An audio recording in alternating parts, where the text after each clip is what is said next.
500 billion naira for palliatives, 70 billion naira to National Assembly to support the working conditions of new members, 19.2 billion naira for Ministry of Agriculture to address massive destruction to farmlands due to flooding 2022. Asking now for the lawmakers that want to collect 70 billion, let the poor breathe.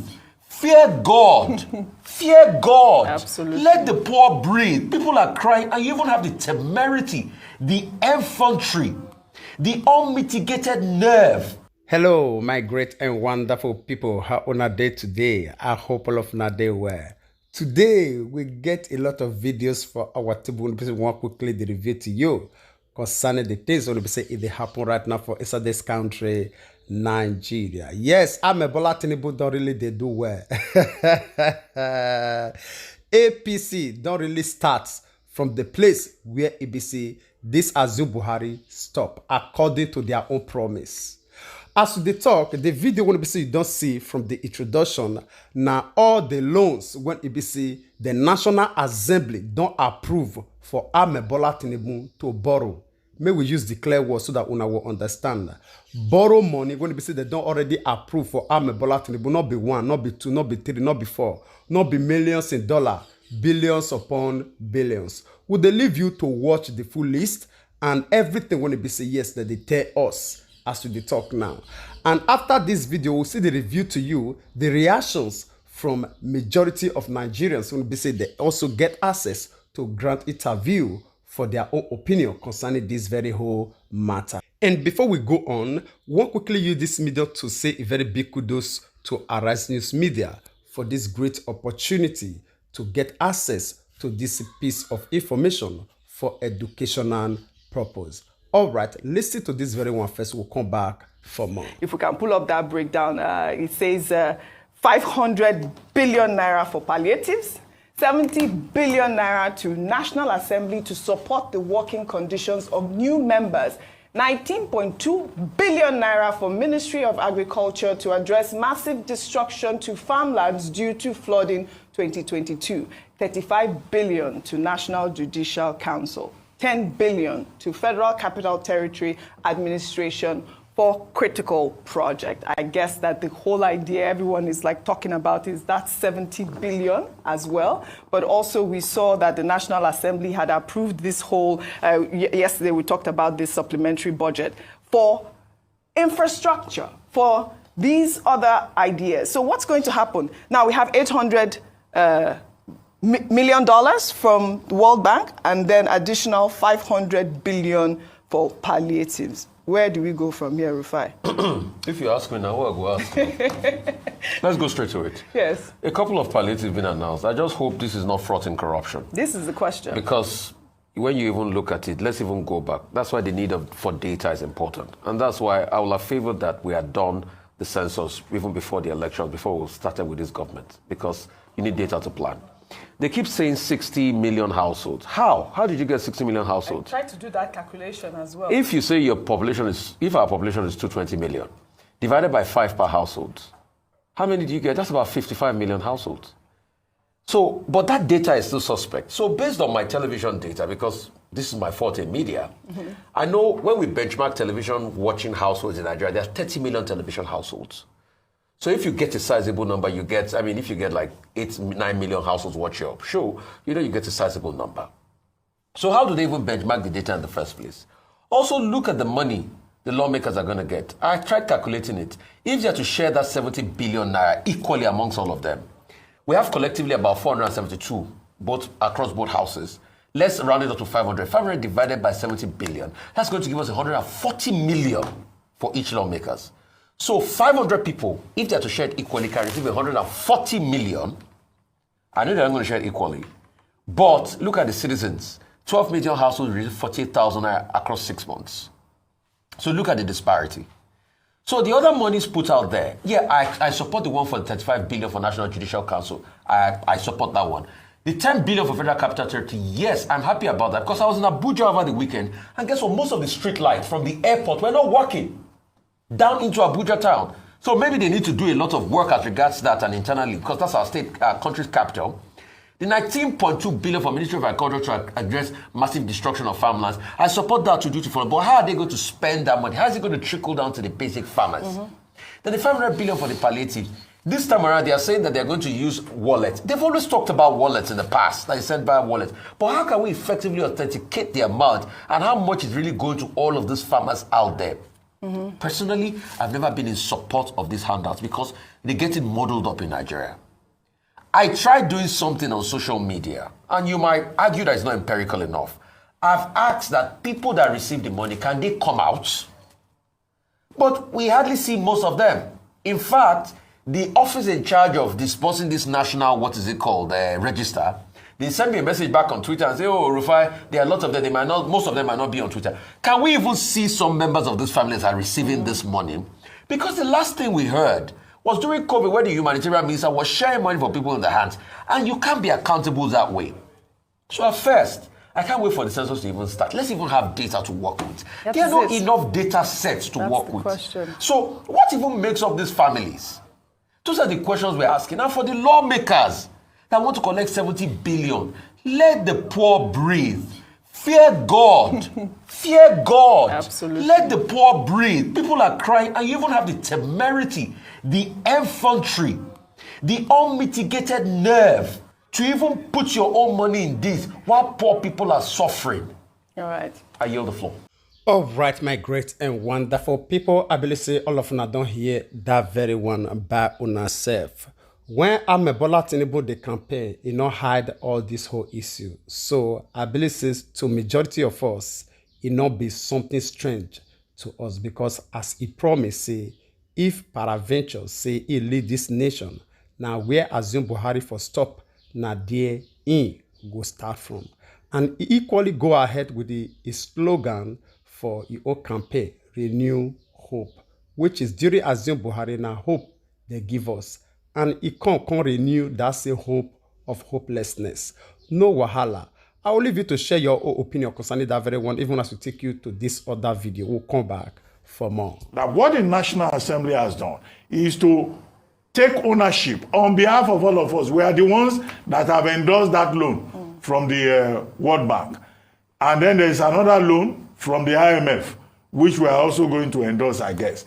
And then there is a 500 billion naira that the Tinibu administration has asked the House of Reps to approve, which they approved.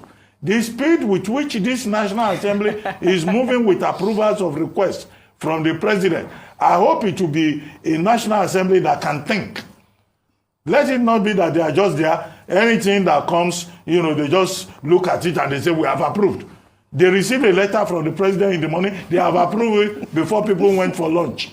Did they even take their time to study, to debate? This is the question. This is the big problem that we have. And I hope that this will not be a trend, whereby the National Assembly will become a department in the executive arm of government. Those are the fears that we have. All right, my great and wonderful people. I believe say all of you don't hear everything about ourselves. The questions when we say we they ask ourselves, I still believe say these same questions still they bother una, not be one, not be two. If peradventure say the Federal High Court give Bola Tinibu and APC administration to go ahead for the next 4 years or 8 years, waiting will become of this nation. Now questions when it be say it they bother us. Now I will leave you, share your hope with us for the comment section, even as we take you down to this other video. And this video, now the video when it be say it concern Emefiele, when it be the former governor of Central Bank. How it be say as we dey talk now, they don't finally charge this man to court. I want make una hear from this lawyer everything when it be say it dey happen to Emefiele, even as we dey talk now. We'll come back for more. Nigeria State Security Service, the DSS, has charged the suspended governor of the Central Bank of Nigeria to court. This is sequel to yesterday's Federal High Court order that the secret police should charge Emefiele to court within 1 week or release him. As after the court order, DSS spokesperson Dr. Peter Afunaya said Emefiele has been charged to court in compliance with the court order. The DSS spokesperson, however, did not state the court where Emefiele was charged and did not state the allegations brought against the suspended bank chief before the undisclosed court. Joining us now from our Abuja studio to discuss the legality of the action of the DSS and what to expect going forward is Kingdom Okere, convener, Lawyers in Defense of Democracy. Good morning, Kingdom Okere, and thank you for joining us on the morning show. Good morning, good morning, presenter, and good morning, Nigerians. Okay, very quickly, the DSS... It's good to be here. Yeah, the DSS, following the ruling by the Federal High Court, I think Court of Justice James Omotosho, says, well, it will obey court ruling, and that indeed the chairman, the head of the central bank, suspended CBN chief Godwin Emefiele has been charged. Do you have any information as to the charges, and also to the court where he has been charged, what the charges are, and what the propriety of the response by the Department of State Services is? Thank you.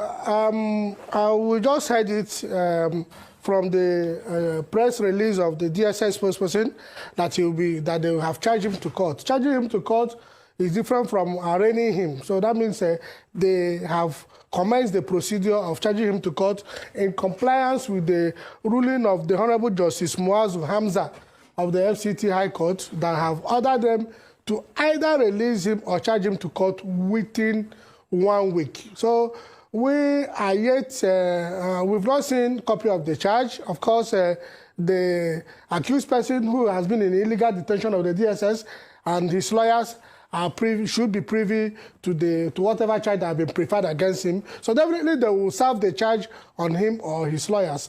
But the point remains that Lawyers in Defense of Democracy had been in this saga ab initio from the 7th of December 2022 when DSS sought to obtain a black market ex parte application from the Federal High Court.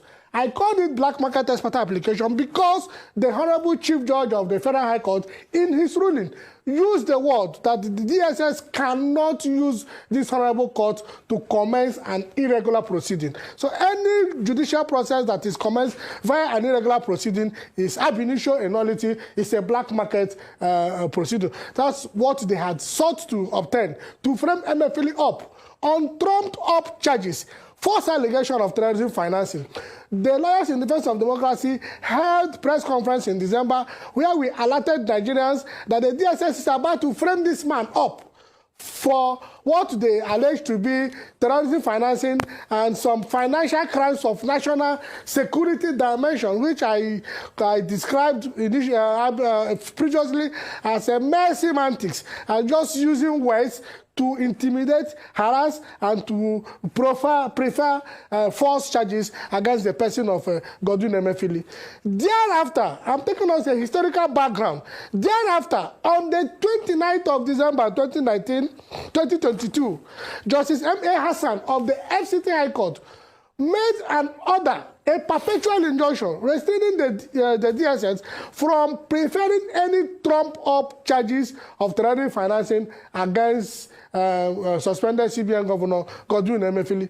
DSS participated in that proceeding, and as I'm talking to you, they have not appealed that decision. Or if they purport to have appealed that decision, there is no proper appeal existing in the Court of Appeal. Because if you want to appeal a matter, you have to file a notice of appeal, transmit your record will be entered in the Court of Appeal, appeal number will be given to you. That is when appeal has been properly filed and properly entered. DSS have not done that. That order by Honorable Justice M.A. Hassan subsists. So whatever purported charge they have gone to file against him in compliance with yesterday's court order by Honorable Justice Muazu Hamza still remains illegal ab initio, and that is our position. And unless a court of competent jurisdiction, a higher court, which is only the Court of Appeal, that can set aside the judgment of Honorable Justice M.A. Hassan that was delivered on the 29th of December 2022. That is our position, and it remains so because we operate a country where there is rule of law, and rule of law entails that all heads of institutions and all institutions of government, inclusive of the DSS, inclusive of their director, they are subject to the law and they must obey the basic principles of rule of law.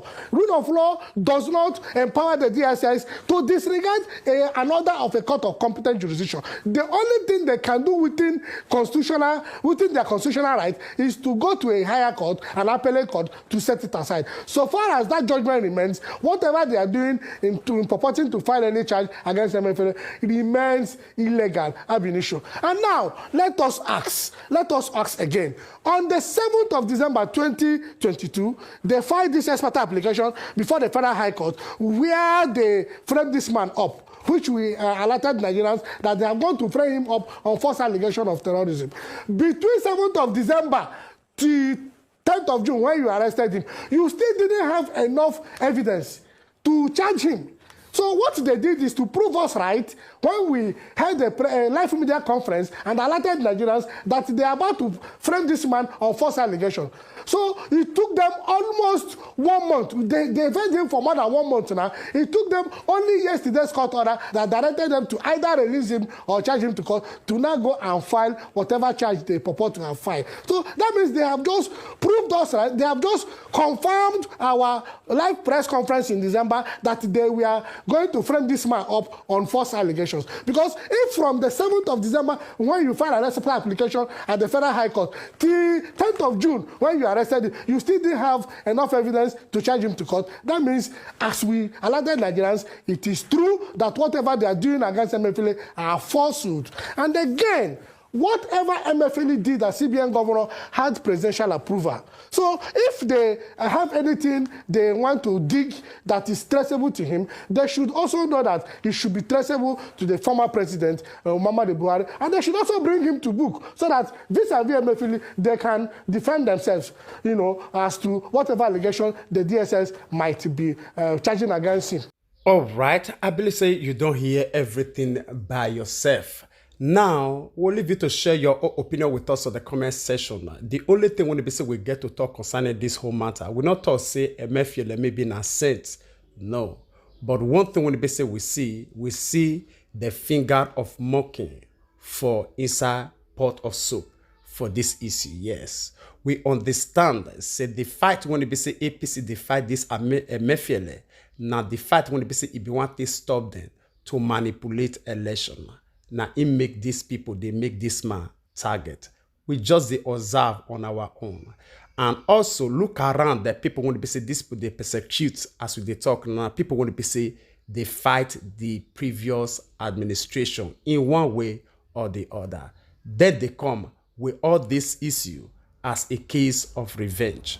All right, in case maybe your own opinion different from our own, share them with us in the comment section, even as we draw the line of this very broadcast here. We'll see you again when we see you. Remember, we love you all. Bye-bye.